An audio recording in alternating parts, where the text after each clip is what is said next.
Bonjour, ceci est une vidéo qui présente un projet pédagogique pour les élèves que j'ai en musique.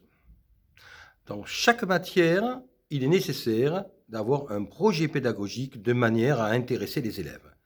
Je demande donc aux élèves que j'ai actuellement en musique de bien écouter cette vidéo jusqu'au bout pour bien qu'ils comprennent ce qui va leur être demandé et ce que nous allons faire.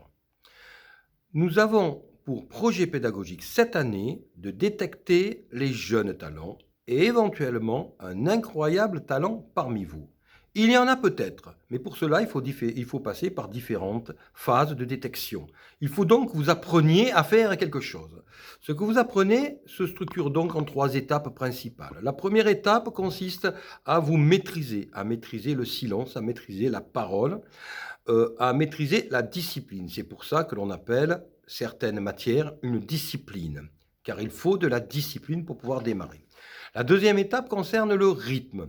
En ce qui concerne le rythme, donc vous l'avez vu dans 2 vidéos précédentes, voire 3, il vous est demandé de maîtriser le mouvement. Vous le maîtrisez en le traduisant avec votre main lorsque vous avez une baguette à la batterie par exemple, ou lorsque vous êtes au djembé, mais en réalité, cette maîtrise vous vient de votre esprit.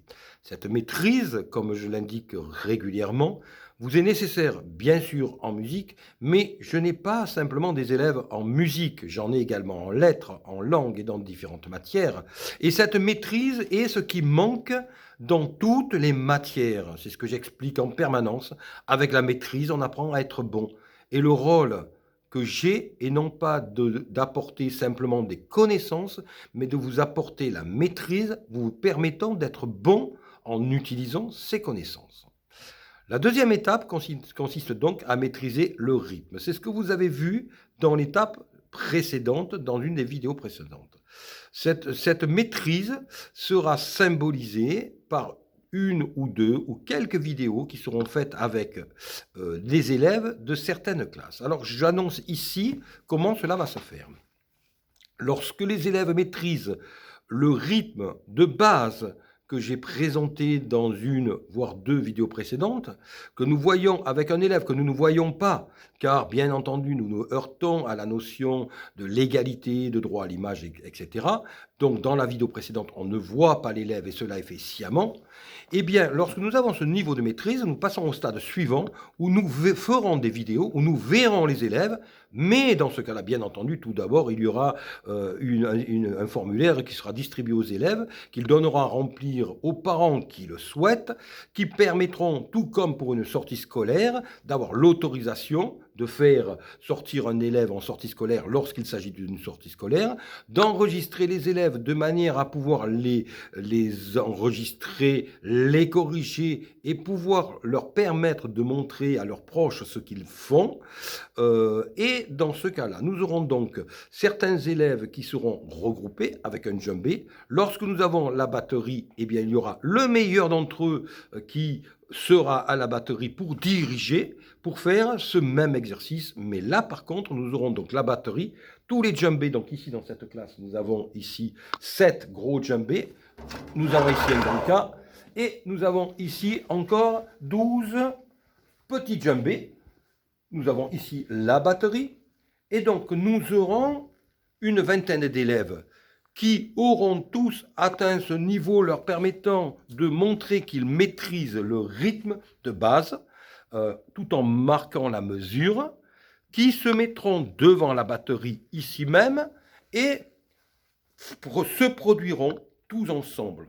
Le principe est l'art de la synchronisation et donc de l'harmonie. C'est cette synchronisation que demande par exemple un entraîneur de rugby lorsqu'il fait travailler une équipe, où l'équipe doit où tous les joueurs doivent être capables de se synchroniser pour arriver à marquer l'essai ou pour marquer un but lorsqu'il s'agit du foot ou pour tout autre travail d'équipe. C'est cette synchronisation qui est nécessaire et qui est également nécessaire lorsque l'on fait un travail d'équipe dans le milieu professionnel, quel qu'il soit. C'est là que ce qui est intéressant, c'est de montrer, alors que j'enseigne dans d'autres matières, qu'en musique, eh bien, nous avons la possibilité de travailler cet esprit d'équipe qui est tellement nécessaire et qui fait finalement tellement défaut. Donc voilà ce que je fais travailler aux élèves, et ça, j'en profite pour le dire aux parents. Donc vous verrez ici même ce que nous arrivons à faire avec les élèves.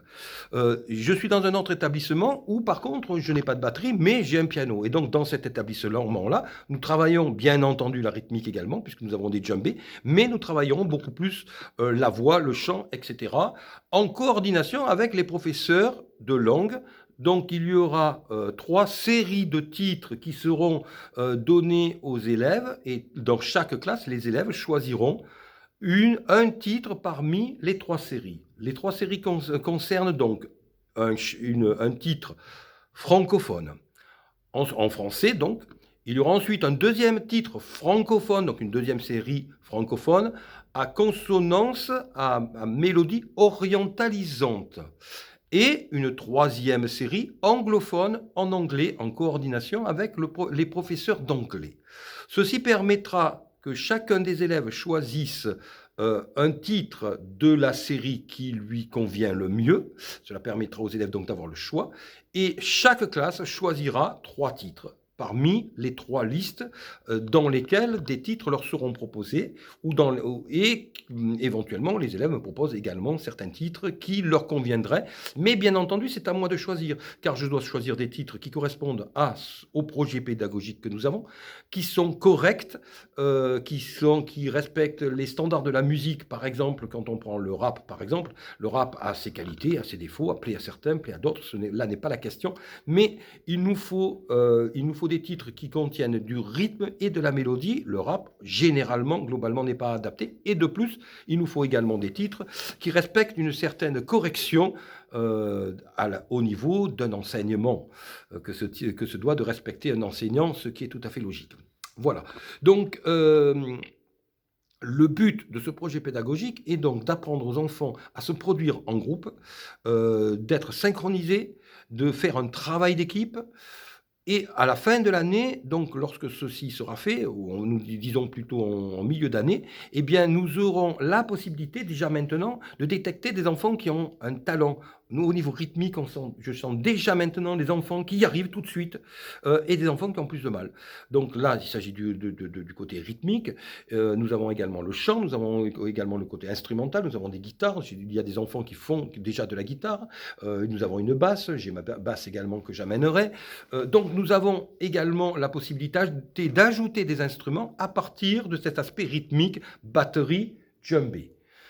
Voilà donc quel est le projet pédagogique. Donc je tiens bien entendu à bien confirmer à tous les parents qui ne s'inquiètent pas. Il n'y aura jamais de vidéo qui sera faite avec vos enfants si on les reconnaît, et même de manière générale sans avoir fait signer une autorisation parentale.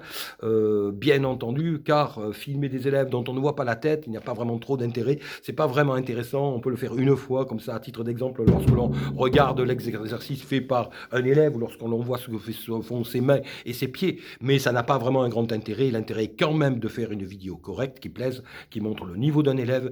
Pour cela, bien entendu, vous aurez tous le formulaire avec l'autorisation parentale de droit à l'image qui vous sera fourni. Chacun est libre. En ce qui me concerne, je ferai donc cette production avec la liste des élèves qui m'auront donné l'autorisation parentale. Voilà, si vous avez des questions, n'hésitez pas à me contacter suite à cette vidéo par un petit message que je ne publierai pas forcément. Vous pouvez me laisser vos coordonnées si vous voulez que je vous contacte personnellement. Selon les messages, bien entendu, s'ils sont publics, eh bien j'y répondrai publiquement.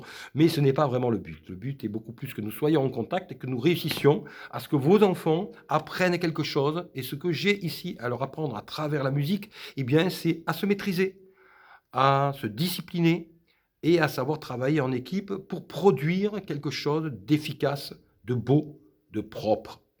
Car cet objectif-là est utile non pas simplement pour la musique, comme je le ferais certainement, probablement, si j'en enseignais que la musique, mais dans d'autres matières, comme le français, par exemple, lorsque je vois des étudiants qui prennent la parole et qui manquent de maîtrise, de concentration pour un examen, par exemple, eh bien, je me rends compte que ce n'est pas là que je peux leur faire travailler cette maîtrise, mais dans une matière, une discipline comme la musique.